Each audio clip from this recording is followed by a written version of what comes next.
Hey, y'all, hope you are doing good, and thank you for tuning in to this preseason preview and prediction for the 2024 Alabama Crimson Tide. Alabama had a crazy season last year in 2023, a season in which they went 12-2, won the SEC championship game, and lost right down to the wire against Michigan, a game they could have easily won, and then they would have played in the national title. But anyway, after all of 2023 was over, things went crazy. Nick Saban, the greatest coach in college football history, retires. You hire Kalen DeBoer to come in. He's done a really good job kind of keeping the team together, keeping that class together, because you lost 30 people to the portal, but he was able to sign the second best class in the country. He also signed the third best portal class. So Kalen DeBoer, I thought, has done an amazing job this offseason as a coach. Now, you did lose a lot of good players from last year, a lot of good talent. J.C. Latham at that right tackle position, Kool-Aid McKinstry, Jermaine Burton. I can go on and on. Will Reichard, the NCAA scoring leader. And so, it's hard to replace people like that. Then you lost some players in the portal. Isaiah Bond, he had 700 yards last year receiving for you all. Caleb Downs, he was a true freshman that had 107 tackles. I know that one stung because he was going to be a great at Alabama. So you lost some really good players last year. But you're also bringing back a lot of good players, and that's headlined obviously by Jalen Milroe. He threw for over 2,800 yards last year, and he rushed for over 500. And that's kind of what makes him so special. He is a dual threat quarterback. You're bringing back Justice Haynes. He didn't really play a lot, but he's immensely talented, a former 5-star recruit. He had almost 200 yards rushing. And he is going to be joined back there by a couple other running backs, and they're expecting big things out of that running back group this year. They're bringing back Tim Keenan, defensive tackle. He had 38 tackles. He is a hoss. He is a big old boy in the middle, and he'll be a starter this year. He's like an all SEC type of player. And then Malachi Moore, I feel like he's been there forever. He had 51 tackles last year. He's a first-team preseason All-SEC guy. You're bringing back your linebackers in Lawson and Campbell. Those guys, there might not be a better duo in the SEC at linebacker than them two. It's so big that those guys came back this year. So you got some great players. You also went into the portal, picked up Parker Brailsford from Washington, and then Jeremy Bernard from Washington. Brailsford is a center. He was a freshman All-American. Bernard is a receiver. He had over 400 yards receiving. And then you went and got Keon Sabb from Michigan, safety. He's got some playing time, played in the national title game. He's got a lot of talent. So thought Kalen DeBoer did a great job filling a lot of these holes where people left, and I think he upgraded in a lot of situations. So that's enough about the players. Let's talk about the offenses in 2024. Obviously, when you talk about Alabama's offense, the first thing you got to talk about is Jalen Milroe, and he's going to have a lot on his shoulders. He's going to have a lot of help from Jam Miller and Justice Haynes. Those are going to be the two running backs that are going to get a bulk of the carries in 2024. The thing that's going to hurt Alabama is the fact that they lost those two receivers in Bond and Burton. So we'll see how they do. Last year, Alabama was 56 in total offense. They were 46th in rush offense, 68th in pass offense, but they were 23rd in scoring offense. Big plays were a huge part of that because they were 7th in passing yards per completion. They have like 14 yards per completion. That's extremely high. Burton himself averaged 19 yards a catch. So anytime Burton was catching the ball, it's for usually a big completion, 30, 40 yards typical. So it's going to be interesting to see how the 1-2 punch of Miller and Haynes does at running back. That's also going to be interesting to see how the receivers of Kobe Prentice and Jeremy Bernard do this year, because those Bernard come from Washington. He had over 400 yards. Kobe Prentice played at Alabama last year. He did have over 300 yards receiving, So those two are definitely going to be the two leading receivers, in my opinion, this year. They're going to have to help Jalen Milroe out because they cannot have an offense that's 56th this year and go 11-1 in the regular season. In my opinion, they're going to have to be better, and I do think they're going to be better, especially at running the football. That 46th in rushing offense, I don't think that'll even be close. I really think Alabama will be a top 20 rushing offense in 2024. Now let's talk about this defense. And the thing that I look at first at this defense is they are going to really miss Kool-Aid McKinstry and Terrion Arnold. And then the defensive ends of Dallas Turner and Chris Braswell. Those four players were huge for Alabama last year. Shutdown corners, and then your defensive ends that were always getting pressure on the quarterback. And those are going to be hard positions to fill. But defensively last year, you were 18th in total defense, 31st again with rush defense, 24th in pass defense, and you were 14th in sacks. That's what I'm saying. Your defensive ends were really getting after who will replace them. Can they meet that production that Turner and Braswell did? It'll be interesting to see. On a side note, Alabama is also changing defenses. They're not going to be in the traditional 3-4 defense. They're going to be in a 4-2-5 alignment. And anytime you switch defenses, you switch systems, it takes some adjusting. So it'll be interesting to see how Alabama does in that new system. That new system is brought in by Kane Womack. He's going to be the defensive coordinator. He was the head coach at South Alabama last year. And so Kalen DeBoer has brought him over, and it'll be interesting to see how he does in his first season at Alabama. Now,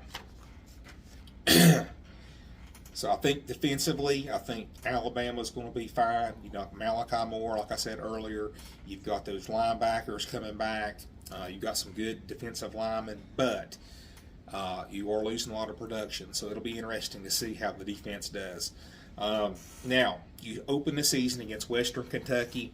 Western Kentucky is a Conference USA team.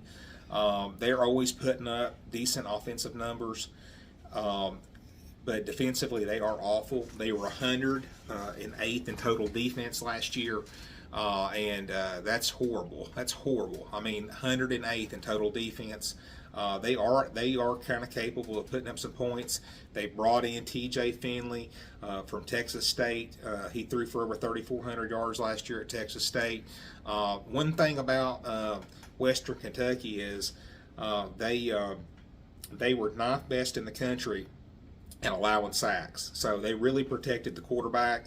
It will be interesting to see how Alabama is able to get to the quarterback, because if they are able to get to the quarterback with an offense that's really good at protection, that's a good sign for Alabama. And I think it's also, with this defense of Western Kentucky, it's going to be a good tune-up for the offense against this really bad defense. It's going to be more like a scrimmage. Jalen Milroe is going to be able to knock some of the rust out, throwing the football. Let's see how these two running backs do running. So, obviously, you'll be 1-0 after Western Kentucky. Then you play USF in Game 2, a game in which you struggled. You only won 17-3 last year. It was the game after Texas. People were really mad at Jalen Milroe. They didn't think he was the answer, so you let another quarterback start the game. I think it was Ty Simpson, but I'm not 100% sure. And so he didn't do well. So obviously Jalen Milroe came back to quarterback, and it's been his job ever since. And he played amazing for the rest of the year, Milroe did. But anyway, last year offensively against USF, you really struggled. It was a nasty game, and it was at South Florida. This year it's going to be in Tuscaloosa, and you know who your quarterback is this year. A side note on this game, Alex Golesh is the head coach at Central Florida, and he has really helped him offensively. He runs the same offense that Tennessee runs. He was the offensive coordinator at Tennessee for 2 seasons, and they can put up a lot of points, a lot of yards. They averaged 450 yards a game last year, and you guys limited them to around like 265 yards last year. So defensively, you did a really good job on them. It'll be interesting to see how this game goes this year. Obviously, you'll win the game, but I'm kind of interested to see how you do against that offense, that up-tempo offense, because it is a hard offense to stop. But anyway, you'll be 2-0. Then you go to Wisconsin, and this ain't the same Wisconsin team as of 10 years ago. Wisconsin's really fell back. They do have a good coach in Luke Fickell, but they're trying this gimmicky West Coast offense. It's not working. They really struggled last year. They went 7-6, really struggled. They played in the Big Ten West, and they just in the games they did win were just ugly games.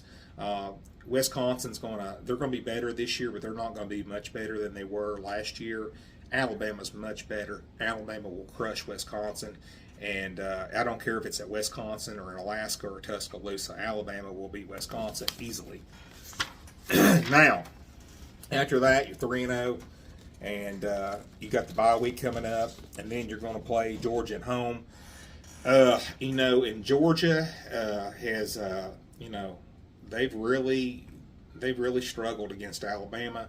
Alabama just kind of owns Georgia. But I honestly think, and this is coming from a Tennessee perspective, so I don't have no horse in the race, I think it's more of Saban owning Kirby. I thought a lot of these games, a lot of these coaching decisions was what cost Georgia. And Saban's not there now, and a lot of these halftime adjustments that Saban made when Georgia was up at halftime is what ultimately led Alabama to come back and win. And I think that this year, and Kalen DeBoer is a great coach, but I feel like Kirby's a better coach. I feel like Georgia has the better quarterback. Even though this game is in Tuscaloosa, I like Georgia's football team overall a little bit more than I do Alabama's. Alabama's got a great team, but I think Georgia's got a great team. And I think Georgia's going to be focused. They're going to be mad about the SEC championship game, and they're going to come out laser focused, and I think they win probably from 7 to 10 points. So you do have a loss right there against Georgia. You're 3-1. But the good news is the next week you play at Vanderbilt, which anytime you play at Vanderbilt, that's never an away game. It's a home game, so there'll be a lot of fans come up to Nashville and see you all smack Vanderbilt around, and you'll easily beat Vanderbilt. You'll be 4-1. Then South Carolina comes to Tuscaloosa. South Carolina's going to be bad this year, especially defensively. They got a new quarterback. Spencer Rattler's gone. Lenore Sellers is going to be the quarterback. They are really pleased with him. They think he's going to be really good, but he's going to have to be like Cam Newton if they expect to have like a 7 or 8 win season, because South Carolina's going to be bad. And they are bringing in Rocket Sanders. He's a good running back. But the offensive line for South Carolina is terrible. Defensively, they're terrible. They're going to Tuscaloosa. South Carolina is not beating Alabama. So Alabama will be 5-1 after the South Carolina game. After that, you go to Tennessee in Knoxville. This is a game where Alabama has some advantages, and there's some parts where Tennessee has the advantage. I think two teams that are very equal, in my opinion. I just think the difference is it's in Knoxville, and I think Tennessee gets the job done. And I feel like Tennessee's just going to be able to outscore. I think it's a huge advantage having that game at home.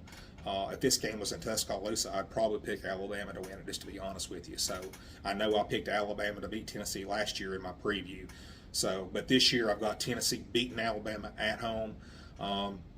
I think Tennessee defensively, with that defensive line, I think they're able to neutralize Alabama offensively on the line of scrimmage. Even though Alabama has a great offensive line, I think defensively we're good enough to kind of limit them. Then that'll pin our ears back on Milroe, James Pierce Jr., Tyree West, and we make some big plays and Tennessee wins. So anyway, after the Tennessee game, you're 5-2. You come home. You're going to play, in my opinion, an undefeated Missouri team. Missouri has a very favorable schedule, and they're a very, very good team. Luther Burden, Brady Cook, but you get them after the Tennessee game at home. I feel like as far as the line of scrimmage is concerned, you guys have a huge advantage over Missouri.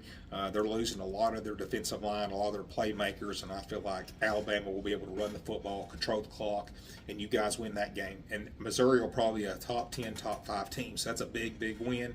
You guys are 6-2 after that game. Then you get a bye week, and then you go to LSU, go to Tiger Stadium, and this is probably the hardest game of all the SEC games that I picked to pick a winner or a loser. Honestly, I think Alabama's probably a little bit better than LSU. LSU's really good. LSU's schedule really lines up well for them. And I think Garrett Nussmeier, he's a good quarterback. Obviously, he's not Jaden Daniels. Offensively, they're going to be good. They probably won't be as good as they were last year. Defensively, they're going to definitely be much, much better because they couldn't be any worse, LSU could, than they were the year before. They're bringing in Missouri's defensive coordinator. He'll be a big improvement. It's going to be a night game. It's going to be at LSU. So I give LSU a small edge, but it would not surprise me at all if Alabama wins this game. But anyway, I got you 6-3 after that game. You come home, you play against Mercer, who's an awful FBS team. You'll slaughter them. You're 7-3. Then you go to Oklahoma. That's going to be a hard game to win, but I don't like Oklahoma's offensive line. I think they're going to get Jackson Arnold in a lot of trouble this year. I think he's going to take a beating because that offensive line's terrible. Unless they're a lot better than I think he's going to have a long season back there. But I like Alabama getting after the quarterback. I like them getting in his face. I think Alabama does enough offensively, running the ball on the road, controlling the clock. And I think Alabama wins that game at Oklahoma, and you're 8-3.